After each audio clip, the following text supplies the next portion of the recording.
Hello, hello, hello, and welcome to another track feedback with me, Robert WABBIT. And again, I'm having a wonderful guest.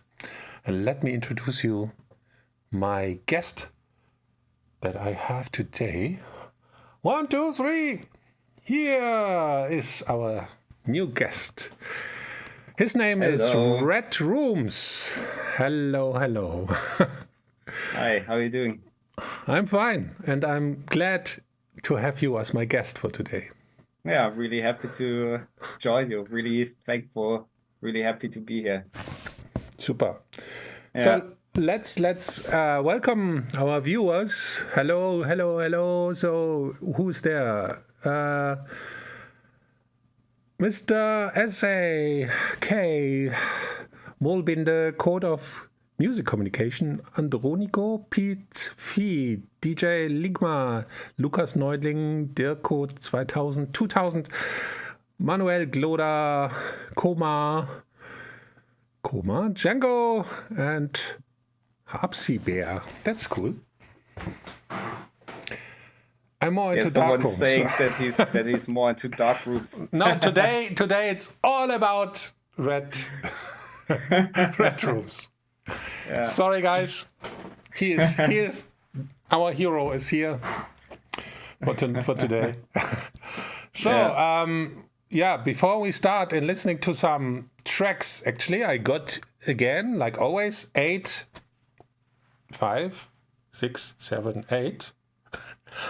tracks that to listen to with you. And before we do this, please introduce yourself, Mr. Red Rooms. I'm Dominic. I'm a DJ and producer from Berlin. I moved to Berlin 10 years ago. I specialized, let's say, in hypnotic groove techno, but I've been producing for many more years. I think I started producing back in 2010, 11, like seriously. Before that, I even also produced, but it was more like a really, really basic hobby. Mm-hmm.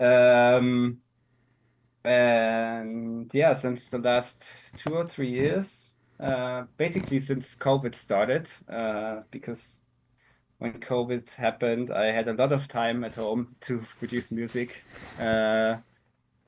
I got into that more seriously, and in 2020, actually when SINEE basically kind of started their feedback streams on Tuesday, I also sent some of my tracks to the feedback stream. And I think 2 or 3 or even 4 tracks were picked at several streams, and I got some really good, really constructive feedback, also from Robert himself. So guys, you can be famous. You can have this. He came from a track feedback, and now he's a famous artist. Yeah. Don't forget this. And after the feedback, I mean, also other things happened. Of course, I developed my sound over the time. I managed to get some releases on Planet Rhythm, which maybe is familiar to some of you. Cool. And last year, I had the big luck, chance, opportunity, call it whatever you want, to play at Berghain twice, actually, which is like, one of the biggest things that's happened in my career so far, because Berghain is like the holy grail, I think, for most of techno DJs out there. I was playing there as well, till I crashed the speaker system. and then they never invited me again. Yeah. But cool, I mean, congratulations. Yeah, thank you. I mean, I played twice now. I didn't get a third booking request so far, but fingers crossed, it's gonna happen. Yeah, Sure. Cool. I would say we simply jump into the first track and then we can talk between. So let's change the screen and see the very first track for today. Okay, so I hope the artist is with us, because it would make sense if you are with us. If not, we will still listen to your track, because how it works, I get like really close to this stream. The SINEE team sends me 8 tracks that got chosen randomly, and so I have no idea. So for me, it will be also the very first time, and yeah, looking forward. So let's start with the very first one.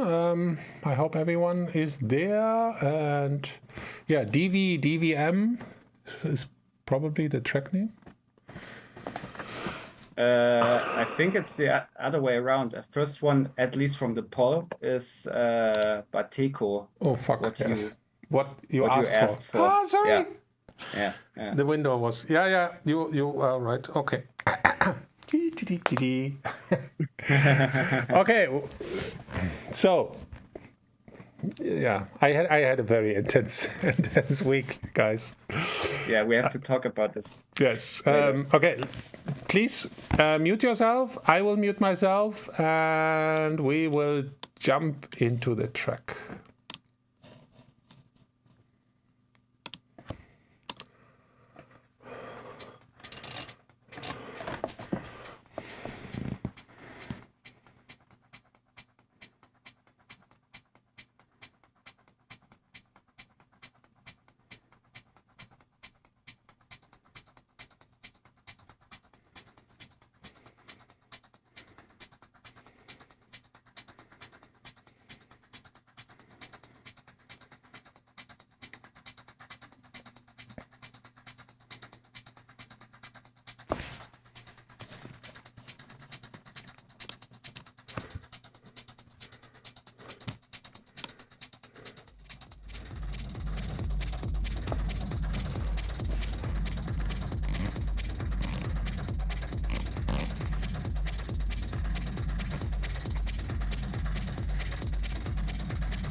Okay, one moment.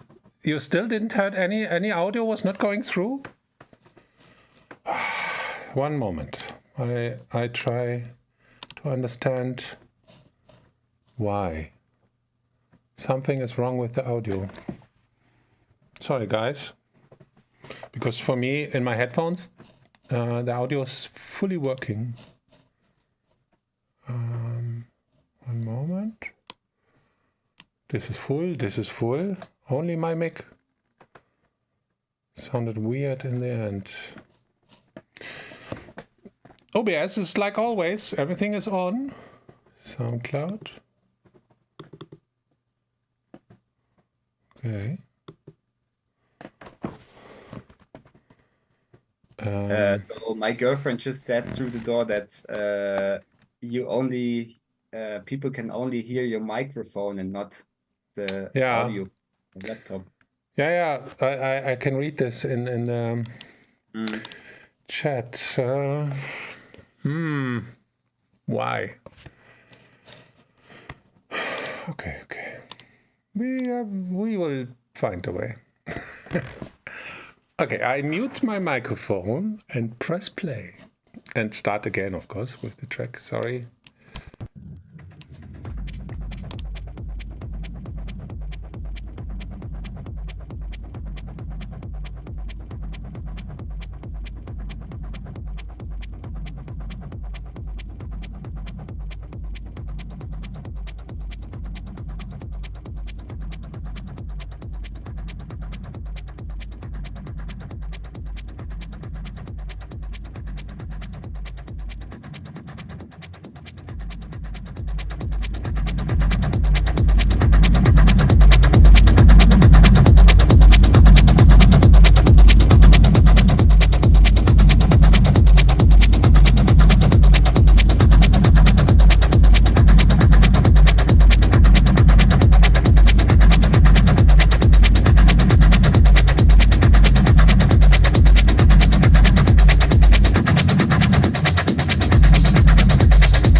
Okay.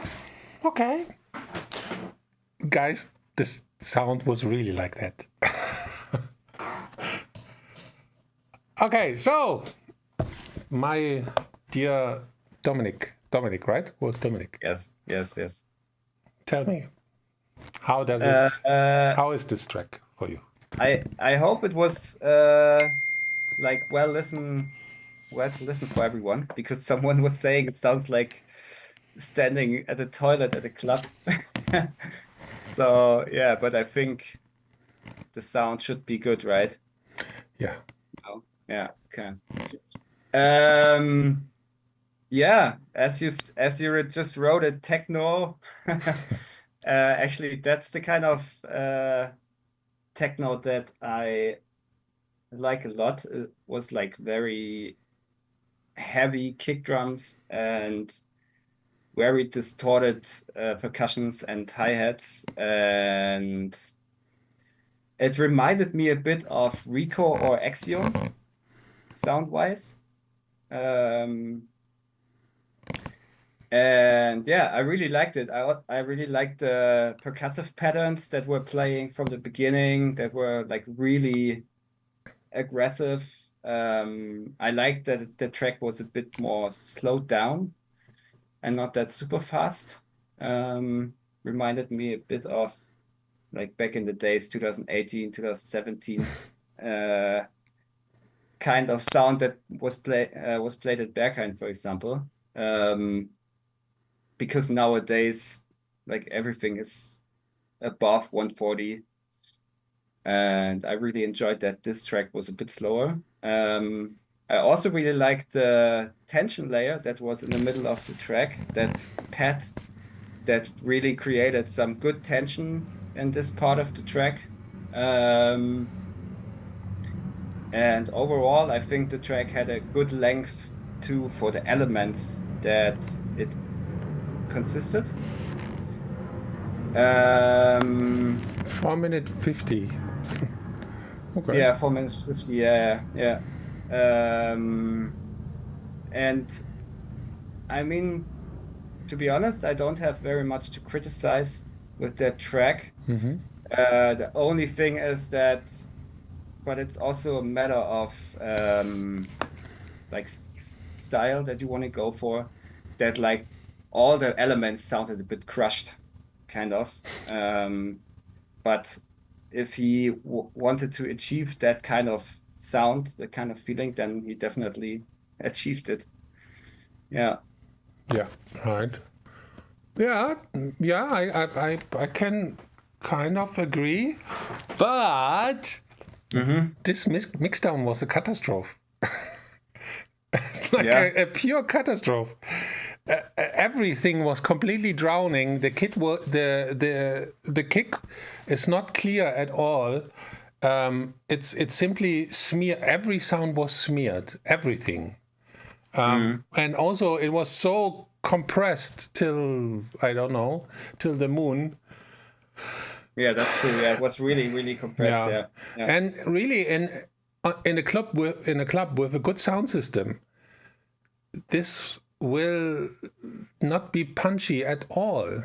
It will simply you can play this probably at, I don't know, like 7 in the morning when all the guys and girls are already, blown out. Delirium. Delirium, then probably it works. But this track definitely needs a better mixdown, in my perspective, right? Everything I say is just my own perspective here. Really. The elements are actually the elements were nice. The track itself, if this would be like well mixed, where everywhere the elements can really shine and come through, and we get like real punch in the low end, that this thing is really like, punching you in the face. Perfect. I mean, but I remember also tracks from Rico and Axiom, as I was mentioning, that kind of have the same dirtiness. I mean, I did this kind of music back in the 90s. already, and I was sounding like this as well on some of my. I remember some tracks, some EPs I did for a label that is already gone. Force Inc. back then was a famous techno label, and it sounded like this because I had no clue how to do a right remix mix down, right? Yeah. But we are now in the year 2025, and it's really, you can get everything. But anyway, elements were nice, and if this would be well mixed, it would be really proper cool. Mix down would definitely increase the quality level a bit more. Yeah. So yes, I agree. It's a bit sad. I will not cry because the potential was there. Really. I thought as well. Yeah. Like the rhythm section was really like rolling for, like it was a very rolling. The groove was nice. But when I switched from headphones to my main studio speakers, it was like just nothing was there anymore. And you could see it also on the analyzer. Basically, he had all the frequencies were full on, even the lowest bass. So he had no control over the bass at all. And this, limiter. So there's a certain rule, because I'm also a mastering engineer for many labels and many artists and myself. It's always bass against loudness. You cannot have both. And if you try to have both, that means pure distortion. So you need, if you want really loud tracks, you have to get your bass completely under control. This is a rule, and I don't like rules, but this is a one. Sorry, guys. Yeah, sometimes rules definitely help to make things better. 100%. Yeah, and he but this is simply just a technical issue. If the artist would simply go back to the mixdown, this track would be really cool. Definitely. Yeah. Okay. And it will stay raw. I'm not like, I like this rawness. It's cool, really. The groove was also super nice. It's just a bit sad that he was not using the potential that this track could have. This track could really kick your ass. But I think it's one of the master disciplines, or something, for me at least also, that I had to learn over time. Also, as you were saying, that in the 90s you were doing the same sound. Mixing is definitely something you need to learn over time. You need to practice all the time to improve your mixes. And this is basically, especially controlling the low end. This is where, let's say, the beginner are divided from the pros. The pros have the low end really under control. And of course, I mean, there's also a reason for this, why many people have problems with the low end, because their listening environment, they simply cannot hear the low end. Yeah, right? That's a very basic thing. Most of the people have not the room, the acoustic, the speaker, or even headphone that can really show you what's going on. Okay, sad. The track was nice. Okay, let's jump straight into the next one. Let's do it. Let's do it. Okay, Artificio.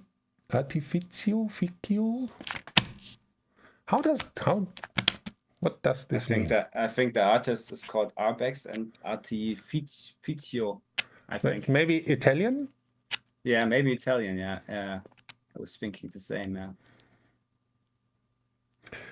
Okay, let's press play, right? Let's go. Do it.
Okay, okay.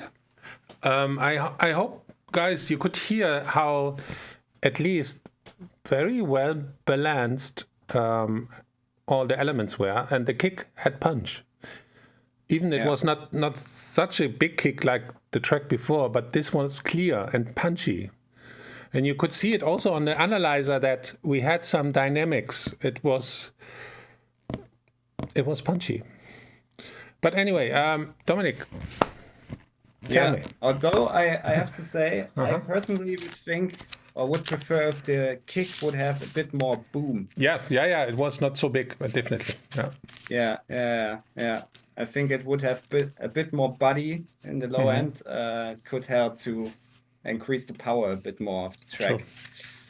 Sure. But yeah, I like the track, the trancey psy kind of vibe. Also that people commented in the chat. It had some cool elements, like the sound design was really nice with the vocal and the lead sounds that were kind of guiding or telling the story of the track. In the beginning of the track, I heard like a weird distortion on the kick, Yeah, me but too. maybe it was because it was a sample or something, and there was a distortion already on the sample.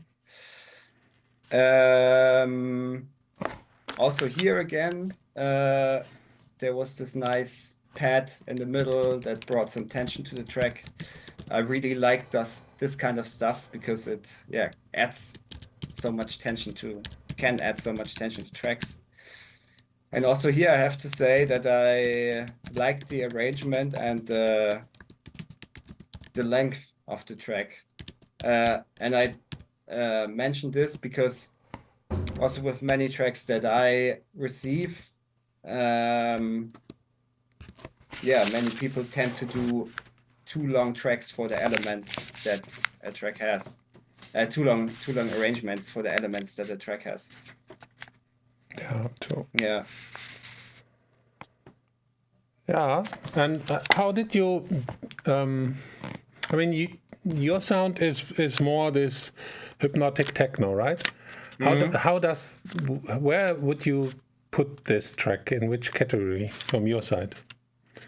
Would you play this in your sets? Probably not. For me personally, I think for my sets that I'm playing, it's a bit too playful, a bit too trancey, as I said.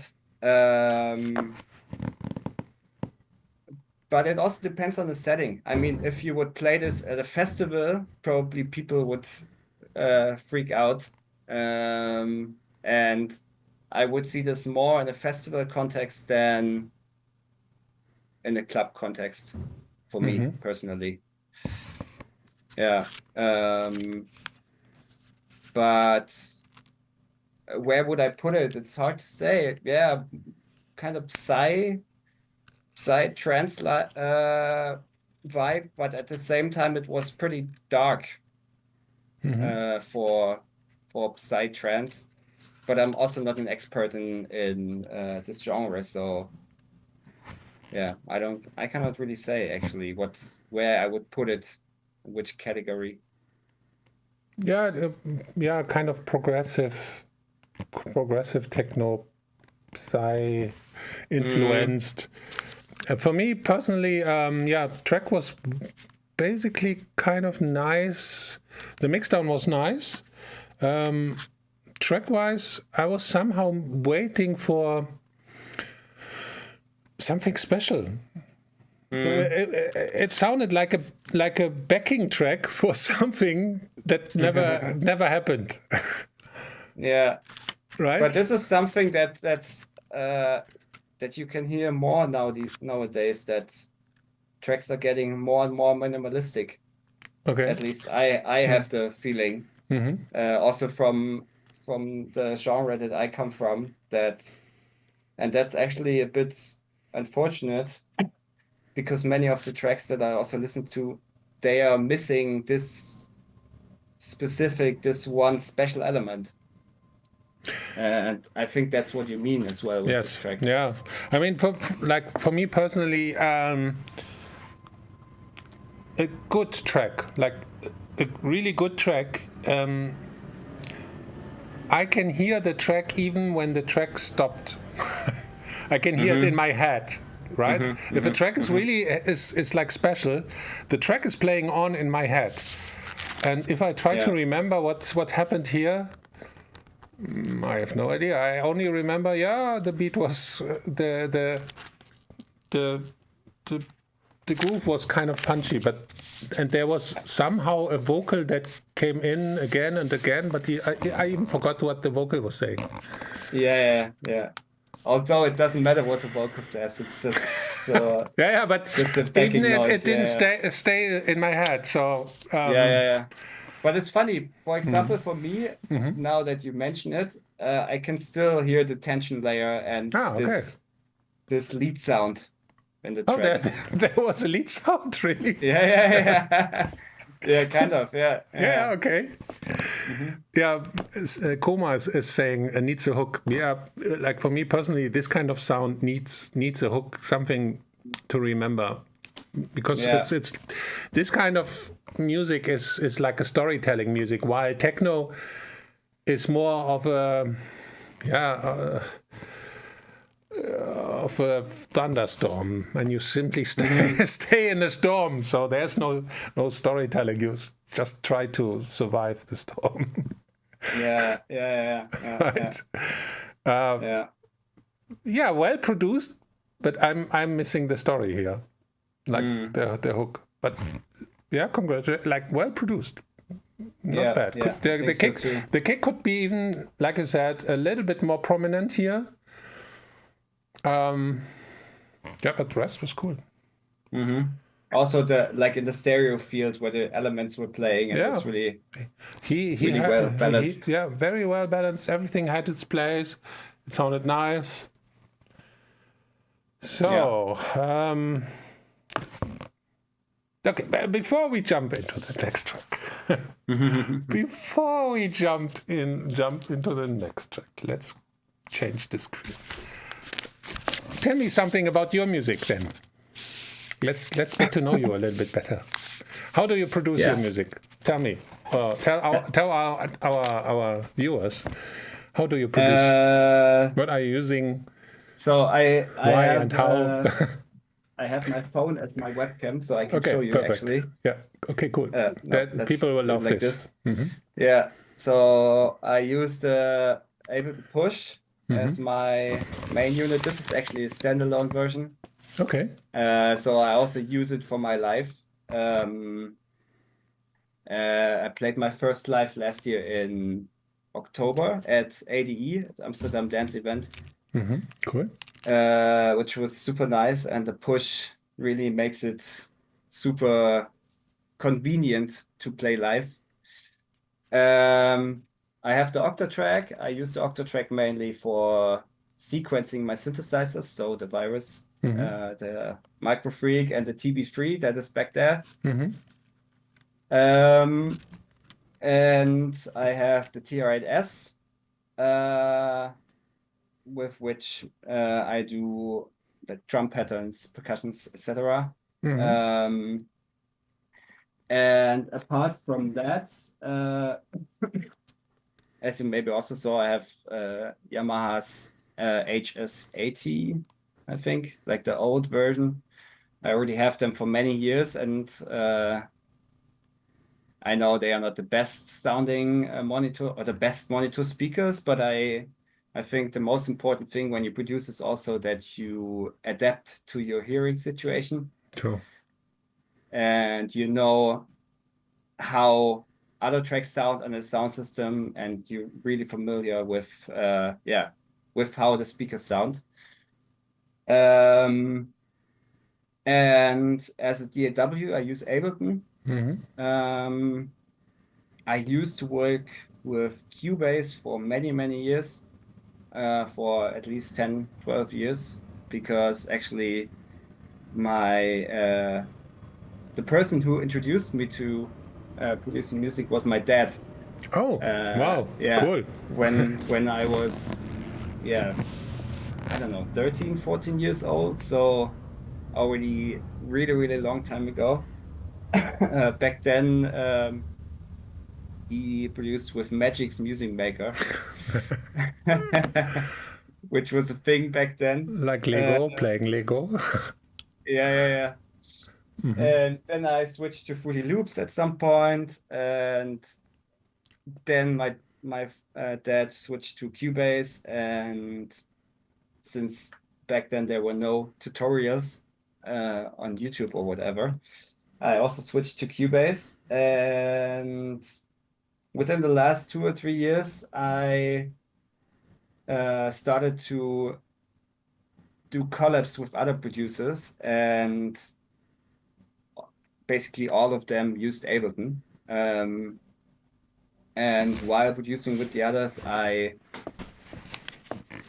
discovered the advantages and the possibilities that Ableton offers.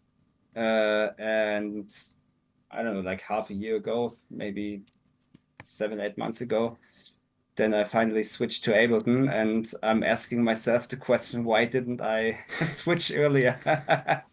Yeah, Yeah. it's really the industry standard.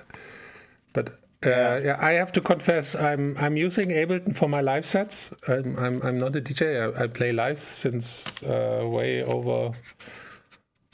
Actually, this year, 2025 is my. I started 1990, so I'm playing since 35 years. Crazy. Right? That's crazy. It's like biggest part of my life. I'm doing techno, and I'm here in my studio. My main DAW is Logic. Even Ableton is nice for real time, everything that is like real time, but I'm into Logic. But yeah. There is no better DAW. I'm also teaching production, and I have one student. He's really using only Fruity Loops, and he does fucking amazing music, like really, really good. So even Fruity Loops is now really, really good. So Yeah. I mean, it really depends on your workflow also. With what kind of DAW you can work with, and which works for you. Right. But for example, with Cubase, I was missing a lot of the possibilities that I have now with Ableton. For example, the whole Max for Live thing for Ableton. That's the something. sequences you can get from Max for Live, which are for free mostly, are insane. Like you can get so much good stuff for free or for just a little amount of money that I was looking for in Cubase and never really found them. True. I see a question here. How do you collab in Ableton? Only using native plugins, or? That's a good question. So it differs. Sometimes when I go to a friend, we are basically having only his laptop, and one of us is tweaking the synths or the modular, and the other one is adding effects in Ableton, or I don't know, working on some grooves, whatever. With another friend of mine, when he comes here to my place, he brings his laptop, and Ableton has this really cool link function. That's cool, yeah, too. Yeah, and you can actually sync both laptops, and then the other person only needs to have audio input in your interface, and then you can basically, he can do things on his laptop, I can do things on my laptop, and we are not only using stock plugins, we are also using third-party plugins. So at the end of the day, so what? Yeah. Okay, last question before we go into the next track. What is your favorite synth plugin? My favorite synth plugin. Yeah. What are you using the most? Yeah, I think I use the most for synths, my external hardware. But when I have to use in the box, when I have to do it in the box, I think Operator has some really, really, really cool features, and you can get amazing sounds out of it. Yeah, FM is always great, and especially it seems that it's really, because I remember the last track feedback that I made. Most of the tracks had somehow as an FM sequence, and everything sounded like Operator. So it's I think right now in this techno thing, a lot of people doing FM sequences quite often. Yeah, and I mean, yeah, it's good, true. Yeah, and it comes as standard. Also, that in Cubase didn't have such a thing as a standard plugin. So Oh, okay. yeah. Because Logic has, I could just produce with the Logic stock plugins because they are really already really nice. But Okay. yeah. I mean, yeah, probably you know this kind of stuff as well, right? Yeah. Of course.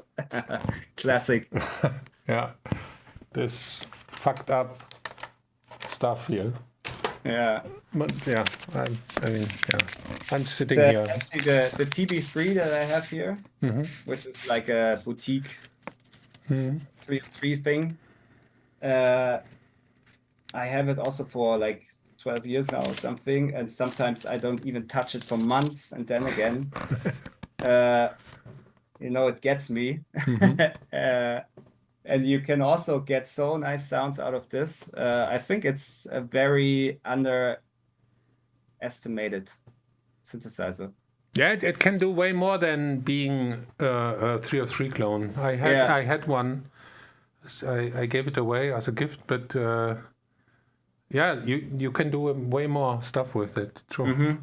Yeah. Okay, then we can talk a little bit later on with more. Yeah. What's musical wise, but jump into the next track, Steve Loisin, and Close the Space. Hey, nice cover work. A man sitting in the corner with a hat. Yeah. I like that. I like Let's go. Okay, press play.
I stop here because it's simply just a loop in the end.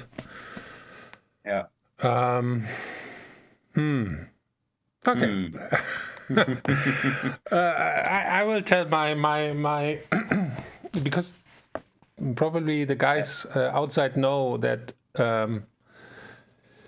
back in the glory 90s, I was known as Rob Acid, and I made thousands of acid tracks. So I have a certain opinion. But please, Dominic, it's up to you. You are the new modern... It was funny.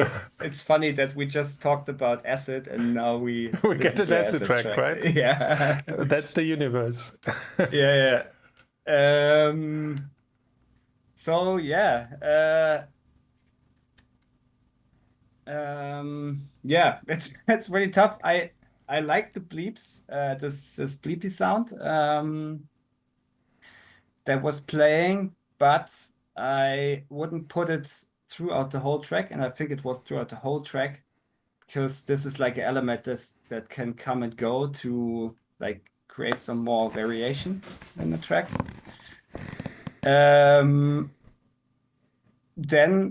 there was something wrong with the low end here, because on my headphones I was able to listen the low end of the kick, but when I switched to my speakers, maybe that's also an issue of my room, but I don't know how it was for you. But I couldn't. I just heard the transient and the knock, but no. Okay. No. The kick was actually so deep that it was very boomy. Yeah. But so low in the frequency range, so probably your speaker didn't show this. Yes. So the kick was tuned way too low. Yeah. Yes. Yeah. Definitely. Yeah. And again, with this track, what you were mentioning with the other track before, in comparison, the other track before had more elements that like gave me some kind of special feeling or feeling to remember a track than this one, because this one was, it was missing this one element that you were talking about in the other track before. It was basically, except for some filtering in the break, where the acid went a bit down and then up again, it was missing, this one element that made it kind of special, let's say. Yeah. I mean, okay, then let me a little bit roast. Yeah. So, like I said, I like, for me, this is like for a guitarist, you know, the Les Paul or like the guitar that you like. For me, this is a holy language instrument. I mean, also the modern versions here, they are also great. And when it comes to acid, it's all about programming of the acid line. And this acid line here was super generic, super boring. Just slowly open the filter and then slowly closing the filter. Yeah. I mean, in terms of, probably he wanted to do some like a hypnotic track, and this kind of track, if you make it like really, I mean, acid is also kind of a psychedelic language, and if you make it like really like wicked, and it gets you, and it really drives you in. I was missing this a lot, right? The bass line was generic, boring. Yeah. Simply boring. Like, sorry. I'm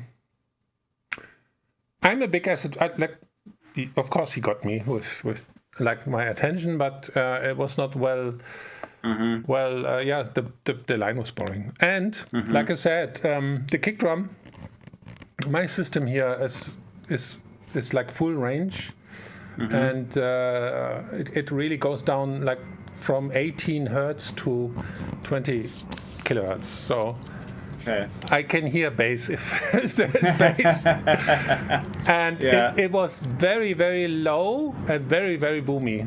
So out of control, totally under the track. Like when it comes to the mixdown, the kick drum was feeling like it's not part of the track actually, because it was too low and too much. It was kind of too fat.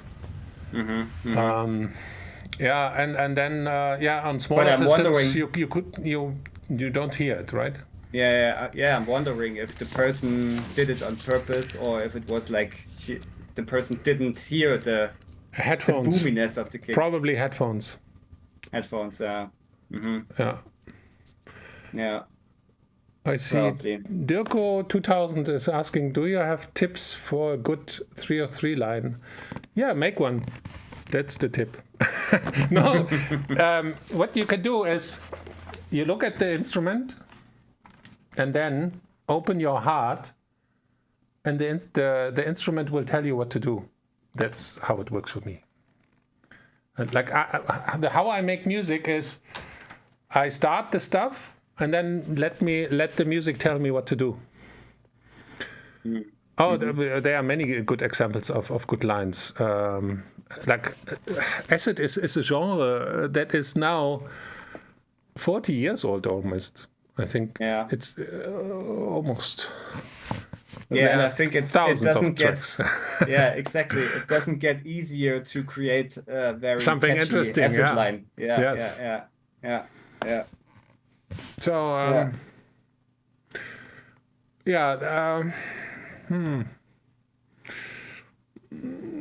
I mean, maybe the suggestion here could be try to find a different acid line and and tune the kick a bit higher. The classic is whatever. Like for me, future acid tracks was where for me everything started back then. I think it was 1988. I'm not sure anymore. And I was it was school time, and I when I heard this track, future acid tracks, the very, very first time, and I still remember this moment.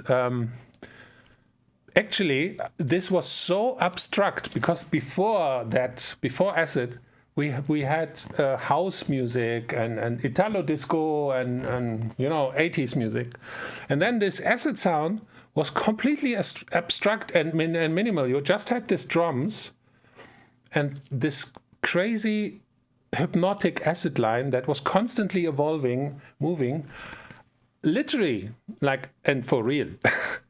I thought this was made by aliens to conquer the planet, like a modulation of the brainwaves, and I started to cry, like really.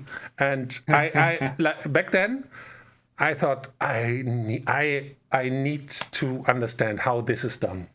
And then a few years later, I had this chance to do something, and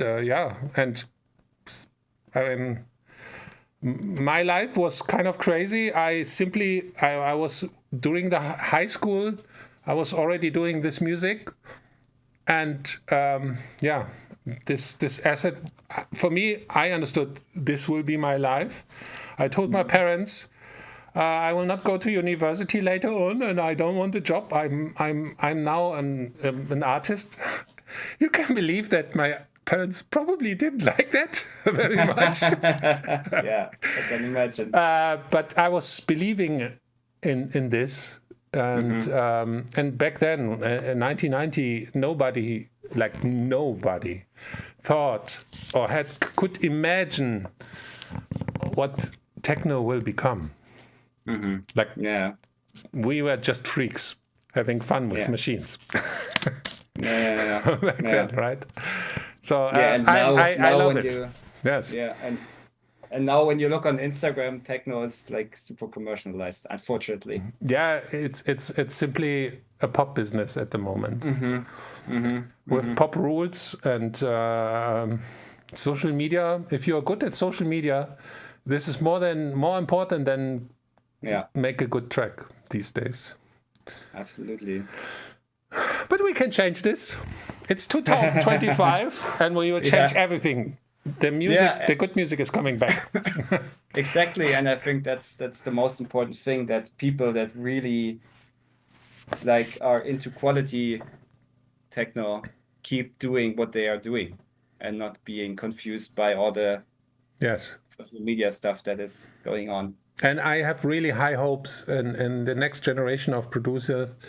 I mean, I'm since COVID I started to teach and doing production classes and one-to-one sessions with students.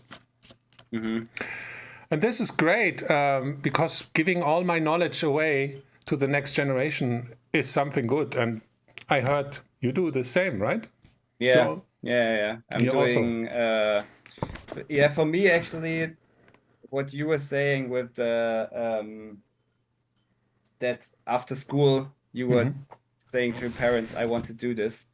For me, it took a little longer. Like, producing music was always a hobby for me for many, many years, for 20 and more years. And I never really thought about it doing this full time or doing it as my job. But then also COVID happened, and I was thinking again, like, maybe I should focus this more, because also with the feedback that I got from SINEE, it also motivated me to like dive deeper and to improve my skills, my techniques. And yeah, after I think last year when I quit my last job, I already saw the development of the 2 years or the year before, especially with the releases on Planet Rhythm, which really boosted my visibility. That now is the time, now or never is the time to go all in on the music, and that's what I'm trying to do at the moment. Super. Yeah. Just follow your heart, really. It will work out if you really do what you love, like full in. You will see it will work out. It's like that. The universe will take care of this. Yeah. And actually, well, as we were talking about Instagram and social media, a cool thing about it, or the upside about it that I really like about it, is that I can connect to other people around the world that, I don't know, sometimes just send me like, hey, I like your tracks, keep doing what you're doing. But also to reach out to people who are interested in producing music. That's what I mainly use Instagram for, to connect to other people that are into producing music or that enjoy listening to good techno music. So the communication that is happening there really gives me a lot of motivation and inspiration as well. Yeah, for connecting with people, Instagram is kind of good. Yeah, for sure. Yeah. Okay, let's jump into the next cool track, because we could talk for hours and hours. Yeah. But we still have 5 tracks to go. We have 5 tracks to go, so probably jump into this, and I mute myself and press play. Yep.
Okay. We are getting better with the low end slowly.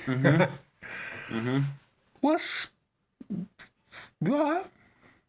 the construction here of the mixdown was nice. It was good, yeah. And just before I let you speak, I just saw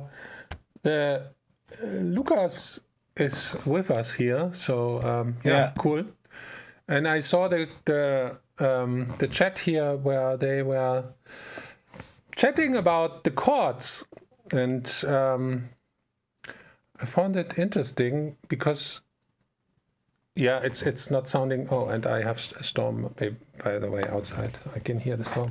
It sounds like, personally for me, the chords could be way louder and in your face because it's techno, techno. It's not made to be nice. It should be groovy like hell and techno. Yeah, but the beat was rolling a little bit, but that's a style thing. A bit too repetitive. Yes. For almost something I wrote down. For almost 6 minutes. But Dominic, you are the guest, the star guest for tonight. It was repetitive, or you could do it like this, but then you should shorten the track. I think you could at least cut 32 bars and make the tracks 4.5 or 5 minutes. And you could still tell the same story, I would say. I like the minimalistic approach. That's basically where I come from. Also, what I liked was the drop when the kick came back in after the break, because it was unexpected, and it had like this double kick on the drop, which was really nice. I like that a lot. There was a really weird crunch on the kick that you could hear from the beginning, straight from the beginning. I don't know if it was a sampler or if it was processing that led to this, but I think it was way too prominent. I think you could reduce it a bit if that's possible. As you said, I would also increase the volume of the main element, or maybe not increase the volume, but I don't know, saturate it or put some some distortion on it so it gets a bit more crunchy. Then I think the transient of the kick could be a little less loud, a little less clicky. And many also people in the chat were saying that the groove and the low end is nice. I also think it was nice, but it also felt a bit too static to me, because it was like kick and then the same rumble. And what I try to do in my tracks, I have like a rumble or a low end groove, let's say, that always goes on between two kicks. So it's not like kick, rumble, then kick, same rumble, and so on. So you have a kick, first part of the rumble, another kick, second part of the rumble. So that's how I do to like create some movement in my tracks. I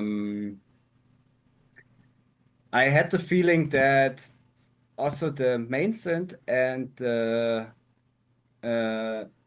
bass line or the rumble, however you want to call it, were not completely in key. Maybe that's also something that you can have a look into. Yeah, but apart from that, I also liked the track overall. No, was kind of bumpy. Yeah, for me, the main the ravey element could simply come more forward. If it's just by more saturation or EQing, it was a bit like too much in the background, and the kick was so huge, so the chords had no chance to really shine. Yeah. But yeah, overall, not bad. Yeah, I think it could be a bit shorter. Yeah. The track. Yeah. Yeah, because there was also no variation in the rhythm, probably like a hi-hat variation, something, you know, that what we actually, like the very first track of tonight, that had this super nice rhythm section, just the mixdown was not good, but yeah, here it was kind of minimal. Yeah, but Lucas, great work, I would say. But maybe you can bring up. Yeah, he overprocessed the kick. Yeah. Maybe you can work on the chords, like, because this is the topic of the track, beside the huge kick drum. Yeah. Right. So yeah, please, it's nice, and we simply jump into the next one, so we can a little bit come forward here. Okay, press play.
Okay, kind of a journey today with the tracks.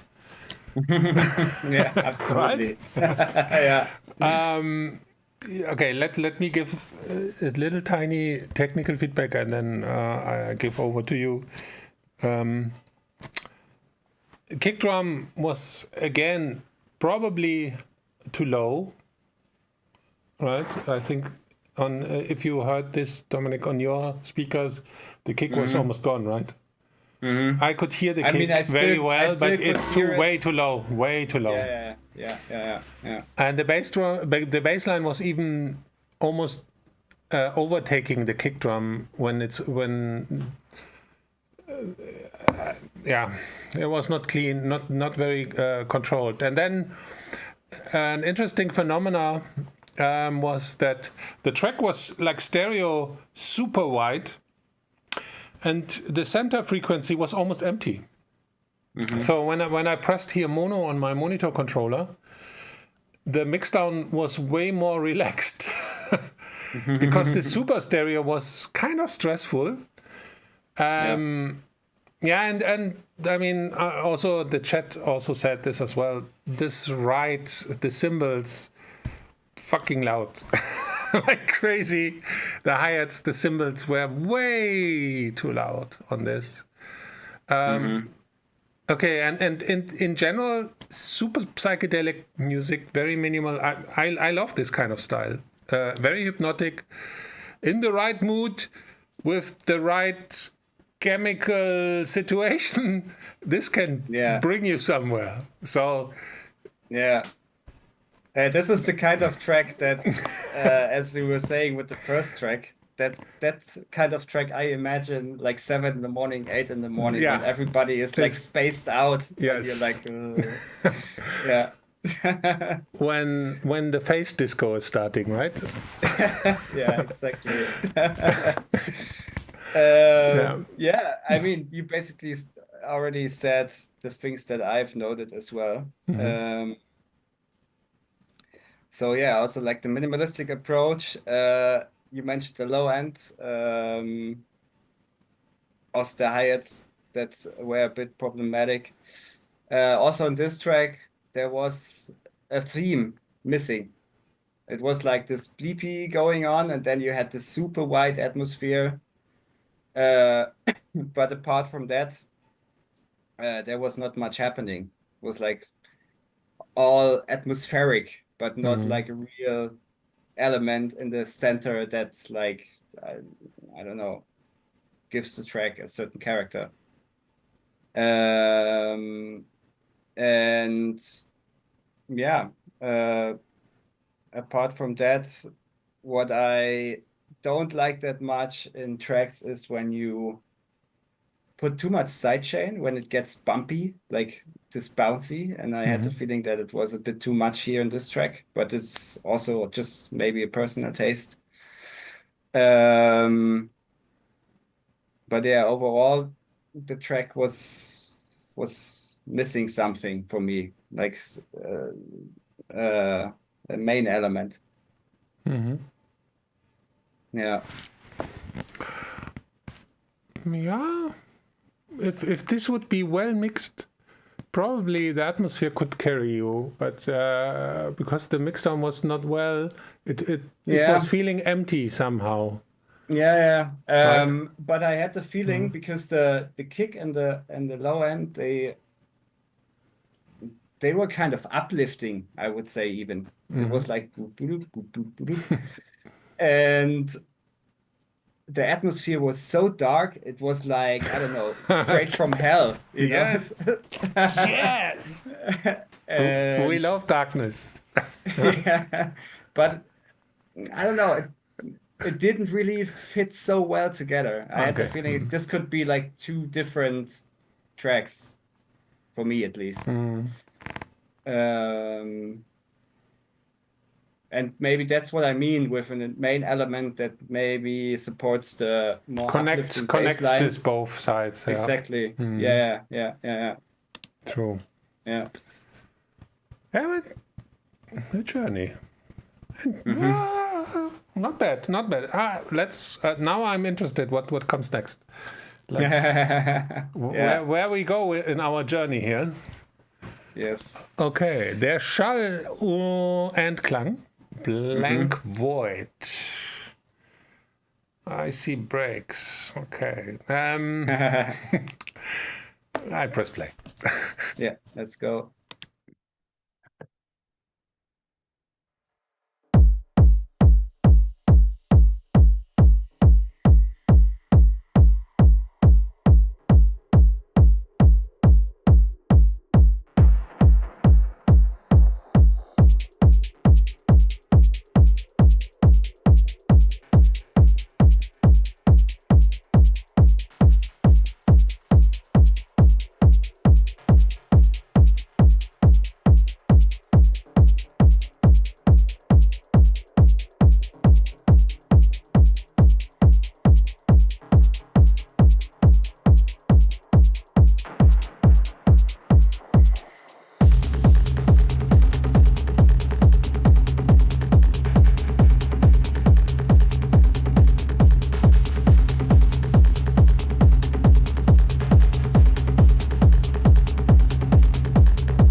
Okay, cool. And I really like that our chat is so busy. Guys, you're great. Just really, for every artist, feedback is so valuable. So give everything you think of. It's really helpful. And do it. Just write everything. Use your fingers and write.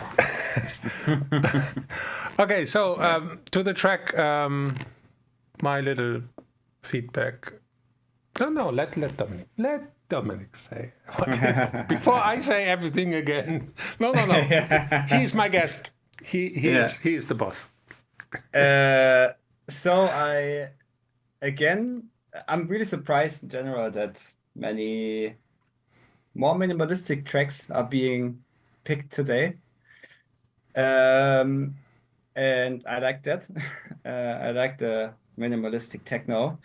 In this track, I really like the atmosphere of this lower bass line, synth line that was playing in the lower mids.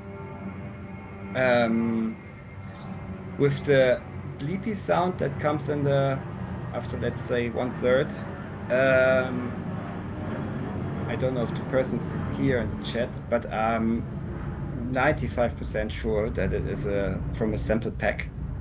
That is a loop from a sample pack. I would personally always, if you use loops, which is totally fine, I would always try to like make some variation of it, like put some processing on it so you create kind of your own interpretation of that loop. I also use loops, but I always do processing with it so it gets a special flavor. The kick, I was a bit confused that from the beginning and also in the end, the only thing that you hear is the kick. It was very static and boom, boom, boom. And the kick in general, I think it was a bit too distorted. I have one plugin from Melda Audio. It's the M Saturator. It sounded actually like this kick. Yeah. Yeah, Okay. very much. Okay. Yeah, because the real one has a bit softer sound. I have the real 909 as well. It was a 909 kick. Anyway. Yeah. And okay, sorry to interrupt you. Something I found out many years later. The 909 kick is basically what you do with the tuning on the tuning knob is always G sharp. That's the tuning of a 909 kick. And here, that's why the kick was not really integrated in the mix down here. Yeah, exactly. It was a tuning problem. The kick was not tuned in with all the rest of the elements. But okay, and now you. It's that's what I wanted to say. For me, it felt like it was a bit too distorted and a bit too loud as well, and also not tuned right, as you said. It felt like you have the kick and you have the other elements, and they didn't really feel glued together. They felt like separated from each other. A typical tuning problem. Yeah. And apart from that, I would have wished for more percussive elements like toms or something, like a low tom or something like that, that would add a bit more to the lower groove, let's say, make the whole thing a bit more organic, and not as static, because this really, really powerful kick made the whole track, although it was with the hi-hats and everything, it was supposed to be groovy, but it was very static. And there was one hi-hat that when I listened to the track on my speakers in the very top end, that was like really unpleasant to hear. It was very harsh and it was, I don't know, maybe just for me, but it was like a sound that really hurt my ear. And in general, I think the track was also a bit too long for the elements that it had. Yeah. We have these days, because we have this totally modern USB player, right? The Pioneer player. You can now basically remix on the fly, make loops and everything. Back in the days when vinyl was there, we had to make different parts. Yeah. I think these days for this kind of sound, he could basically cut away at least till minute 2. The whole beginning was useless because the kick was feeling super empty, and the track started to be alive like minute 2 or something, right? Yeah. Kind of. I mean, you DJ or you play live only? No, I DJ as well. You DJ, Yeah. okay. Yeah, so from probably you know even more than me about the modern Yeah, but I have to say, player. as I also started DJing about 20 years ago, I started with vinyl back then, and I think I come more from the old school side as well, because I'm not using that loop function from the Oh, CDJs okay. that much. If I would be a DJ, I would go crazy with all the functions, but I'm not. Yeah, but that's also an issue of like modern or tracks that I get sent nowadays mostly, because it's nice loops, they have a good groove and everything, but it's missing something. It feels always kind of empty, but that's also kind of necessary because many DJs nowadays, they play with 4 decks or 3 or 4 decks, faders up, and then you don't want to have like tracks that have 1,000 elements, because you want to, I don't know, pick out a certain loop of this track and pick out a certain loop of the other tracks and then mix them together. Yeah, true. Yeah. Maybe that's also a reason why a lot of the tracks feel a little bit empty. Right? Yeah, maybe. Yeah. And there are really good DJs who can mix 4 decks and like continuously have this really driving groove. But for me personally, when I hear such a set at Berghain, now for example, I get bored. After like 1 hour, 1.5 hour, I get bored because it's nice. It's like constant groove, but I'm missing the highlights. It's just loops and loops and loops and two loops and loops. Yeah. Yeah. To be honest, yes. Yeah. Very. But I'm coming from the old days. I'm still here.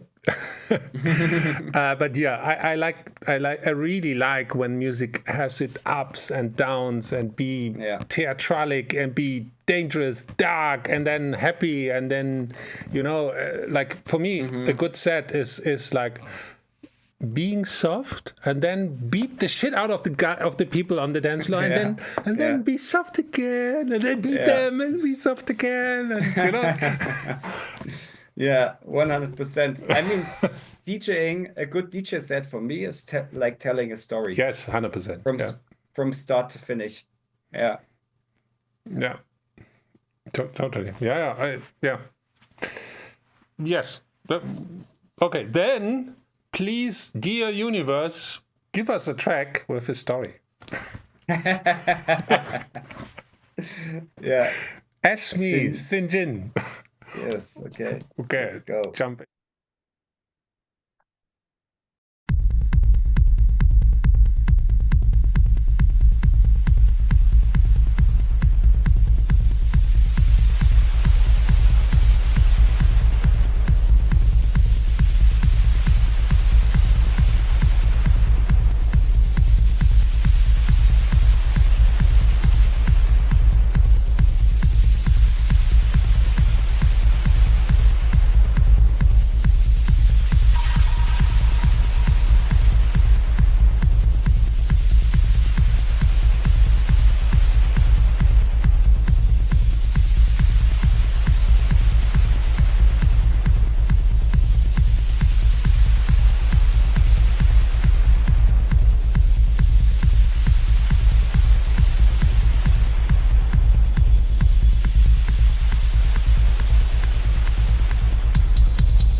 I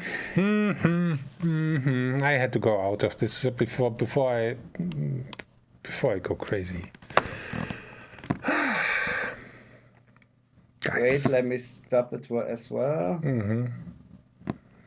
I had to stop it. It's Noise. Not just noise. Which can be nice, but in this case it was a bit too much.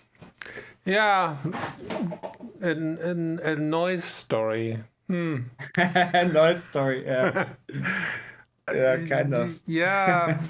Yeah, low end was way too low, boomy like crazy. The mix was Yeah, the kick was just low, and then really loud. Like here, my sister like super loud, kick, boomy. Then the sound was super stereo again. If I press mono on my controller, the mix collapsed. The high end was gone, so that means this noise is also completely anti-phase. It was collapsing, and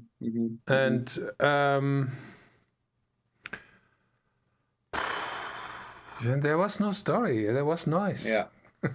Yeah. In the beginning there was noise.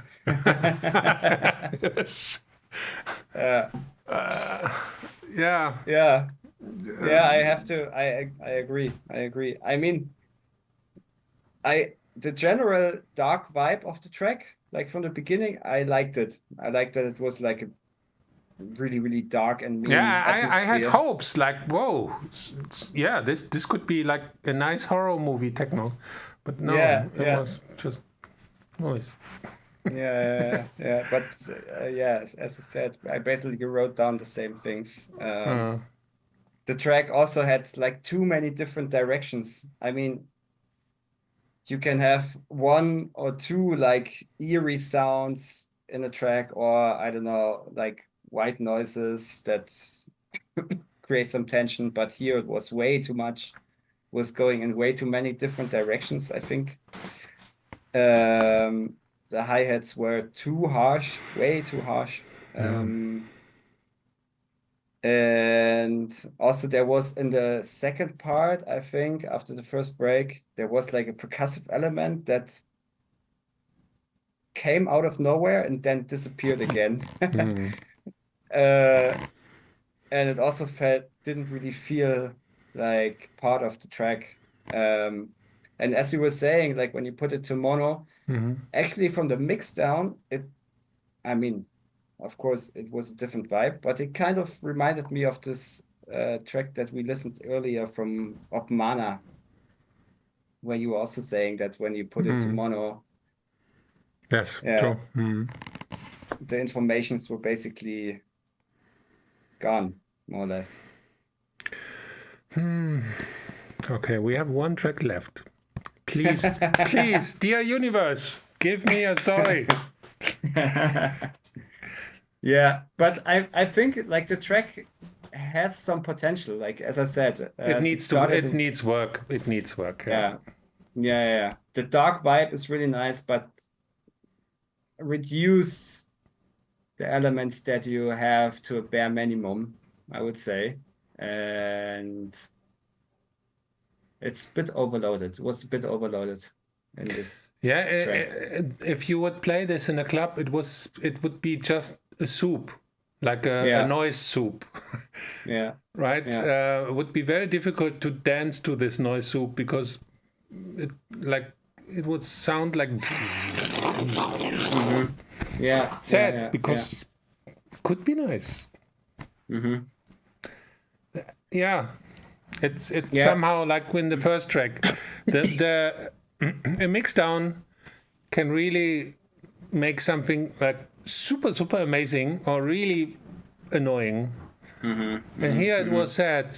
I think it was like a technical problem. Probably again, guys, are you most of them, because we had this kind of an ongoing topic in many tracks tonight where the kick drum or basses were so low.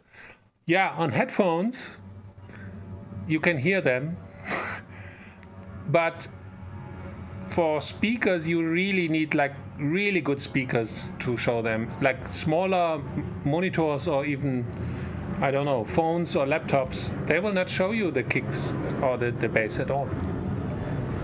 So be aware of this. Headphones are very dangerous because they give you somehow a wrong idea. Yeah, that's true. That's true. I also always do both. Yes. When I mix the low end, I always listen with the headphones and then double check with, I mean, not just the low end, with all the elements basically, but then double check again with my monitor speakers. Yeah, that's really important. And a little tip, because it really works, if you have any kind of speaker in your room and your acoustic is probably not right or the speaker are not the best, but if you want to know if the mixdown is somehow in a good shape or some elements is too loud or too low, play the track in the lowest possible volume. It's like make it very, very silent. It's like you barely can hear what's going on. And believe me, you will hear straight away which element is too loud, if the kick is coming out or the kick is gone, if the hi-hat is too loud, if this sound is too loud. This works in every environment. Mm-hmm. It works. Try it. Okay. Try it at home. Good advice. Yeah. This will help you. Okay. Okay. And now, dear gods of techno, give us a great track. No pressure. Yes. Hey, this is the final track of tonight. It has to be wonderful. Yeah, like absolutely. Fucking amazing. Okay, guys, I press play.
Okay. The universe was not listening to me tonight. Yeah. It's not nice. It's not We need- nice. We need different kind of prayers. Yes, yeah, we have to change the prayers. The track had, again, cool elements. The mixdown was complete catastrophe. The bass line was super thick. The kick drum was very thin. And yeah, and then nothing happened. Then just some psychedelic broken elements. And then, while it was a bit of psycho, I on my phone, I got the message that I got a booking in Kiev, Ukraine. Okay. So it fits the mood a little bit. Yeah. I was playing in Kiev last September with my friend Mark Romboy. And this was very, very intense because of the war. And I maybe also have the chance to play in Kiev at K41. Yeah, believe me, the energy was, the people were so thankful that we came, and the gig was amazing. But the traveling there, because of course airports are closed, it's war zone. But it's like the people are very, very thankful. If you have the chance to do it, do it. I will go. I will do it again. Okay, back to the track. Dominic, the last feedback for tonight. Yeah, you were mentioning also things that I wrote down. I had the feeling that the bass line was also a bit too loud.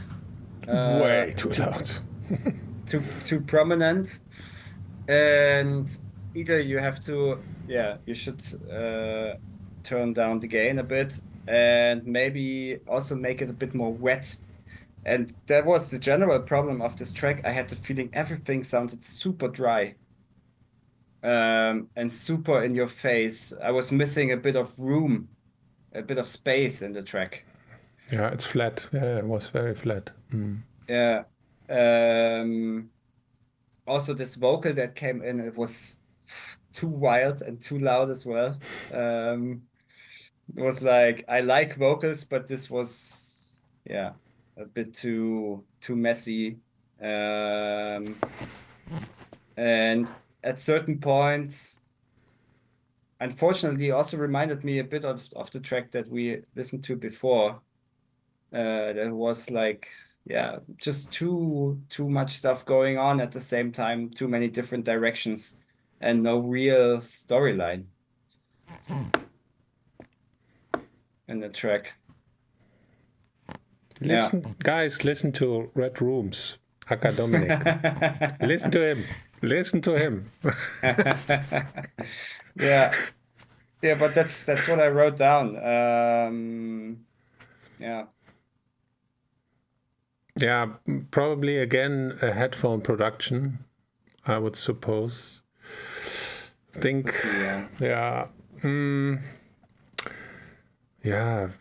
needs a completely rework, like for the mixdown.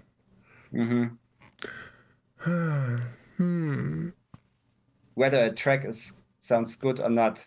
Yes. If the elements are good and the mixdown is bad, the track is still bad. Sure. Yeah. So mixdown is super important. That's also what I'm telling a lot of my students that I'm working with, that to have a proper mixdown that sounds fat in a club where this music is being played, and the lead sounds are on the spot and the hi-hats are crispy, it makes such a big difference. than having like a mess in all the frequency areas. I mean, in the end, we love music, and we like it when the music sounds good. Yeah, At least. I mean, that's absolutely, right. absolutely, 100%. Yeah.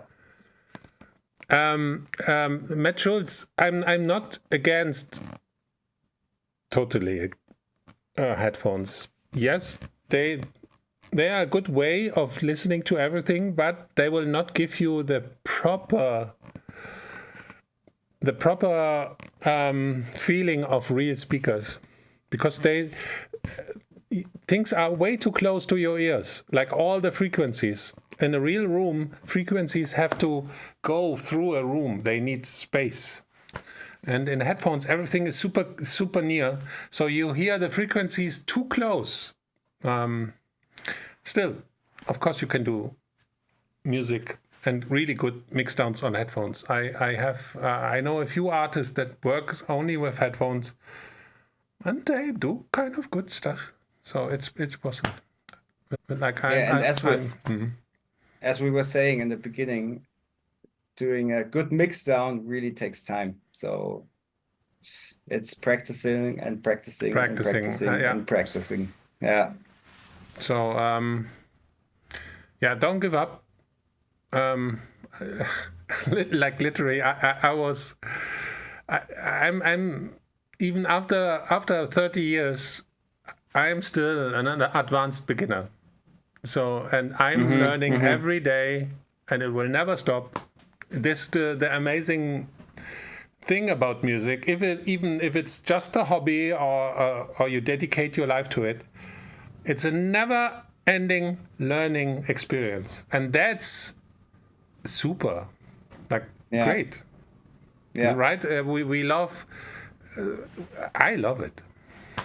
Absolutely, and that's the nice thing about it, that you can always learn something new. Yes, and that's also the nice thing. It's also the nice thing about doing collabs, if you have the possibility, because then you can learn something from each other.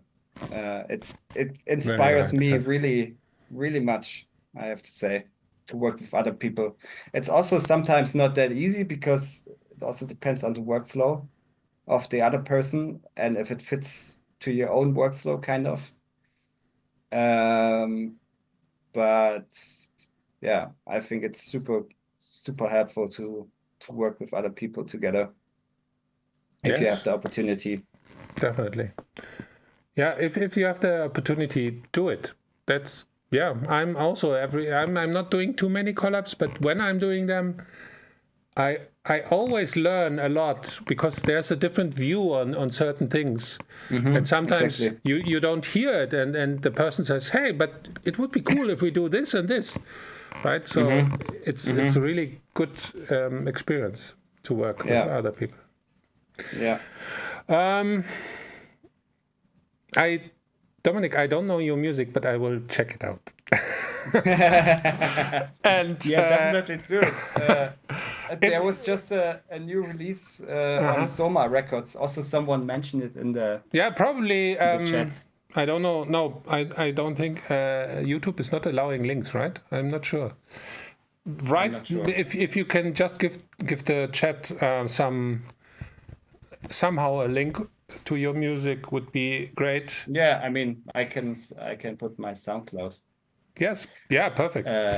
And Quantum Ocean is asking, how often do you do this live feedback sessions? Actually, every Friday, same time. On the other side, next week I'm not here, because I have a show in Germany, so I can't do it. But someone else will do it every Friday, same time. Techno on this channel. I thank Dominic for being with us tonight. And imagine, a few years ago, I was feedbacking his tracks and now he is doing amazing music and is a guest in this show. I mean, yeah, it's crazy. Great. It's really, really crazy. I personally never expected that. Never. That this so gonna cool. happen someday. I love this kind of moment. Super, really. Yeah. Makes me happy. Yeah. So So before we end the story with the show, we will go and you can vote for your personal favorite track of tonight. And probably I have to keep this. Okay. What? No. I voted for something.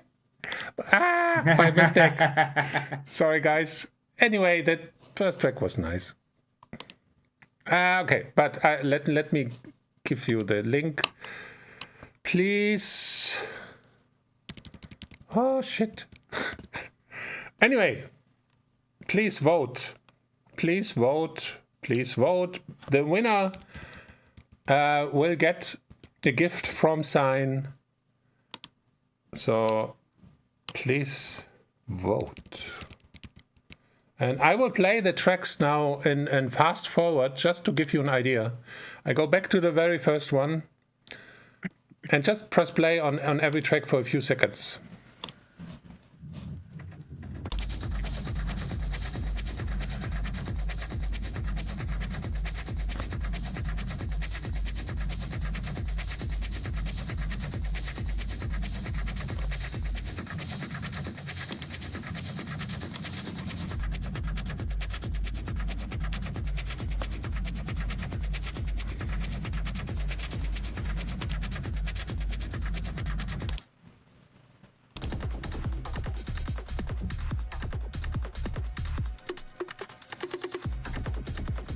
Track 2.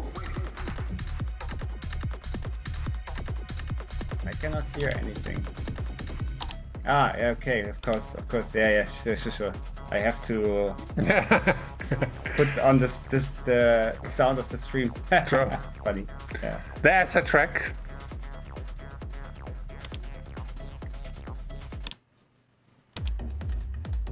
Okay, then the techno.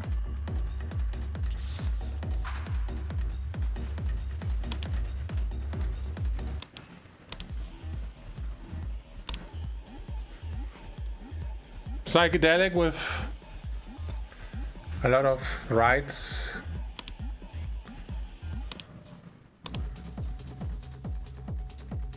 Driving techno.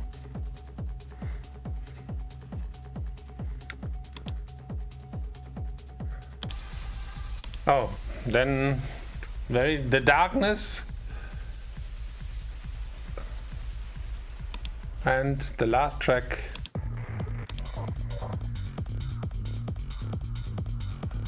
With a way too loud bass line and the kick was thin. But still, everyone can win. Please vote for your favorite artist of tonight.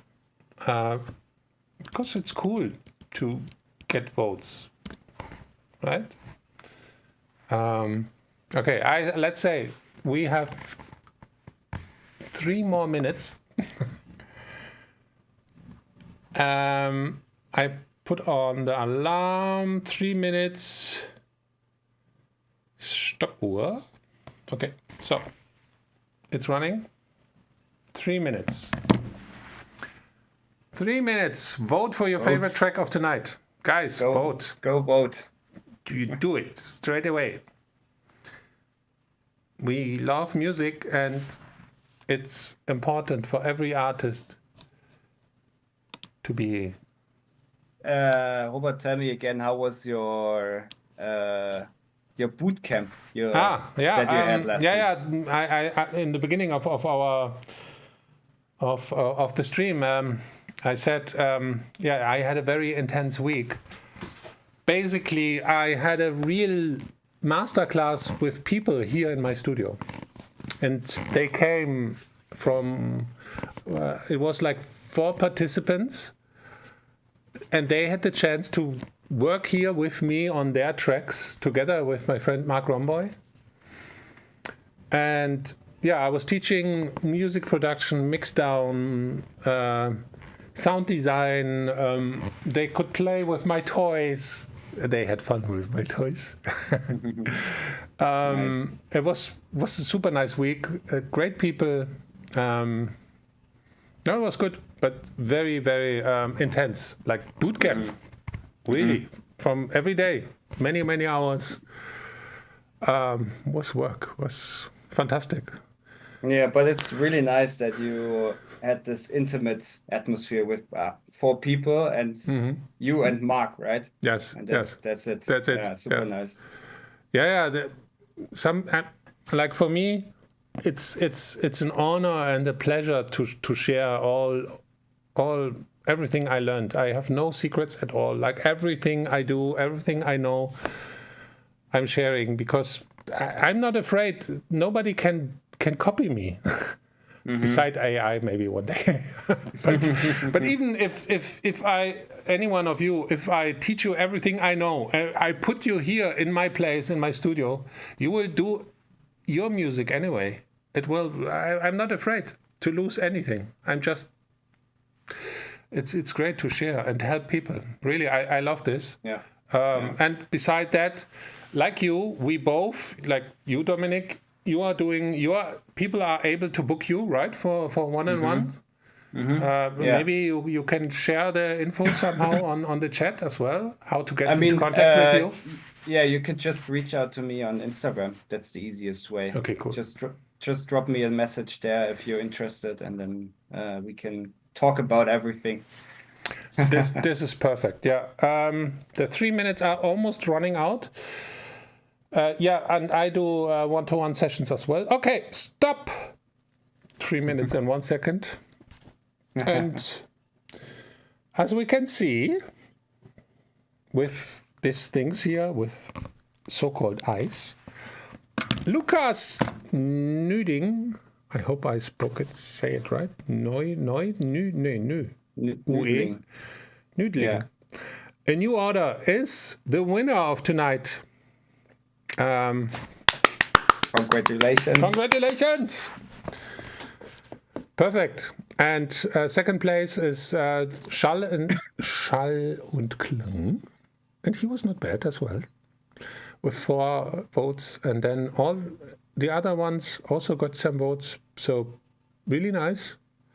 Lukas, please send an email to SINEE with a screenshot of this so they know that you are you. And you get a prize from them. I have no idea what you get, but SINEE told me to send the winner to the SINEE headquarters. So you won something, and thanks to Dominic for being a great guest. Thank you so much. It was really nice. Giving good feedbacks, and also he's a cool dude. Likewise. Thank you. Now that I know you, I have to listen to your music. So yeah, I will do this. I'm curious about your feedback. Okay. I can grill you as well. No problem. Yeah. Perfect. Yeah, and thanks, dear chat. Was amazing again to have you here with us, with me, with Dominic, and so next week somebody else probably will do the feedback stream. I will be back the week after. Thank you very much. You are all great, and bye.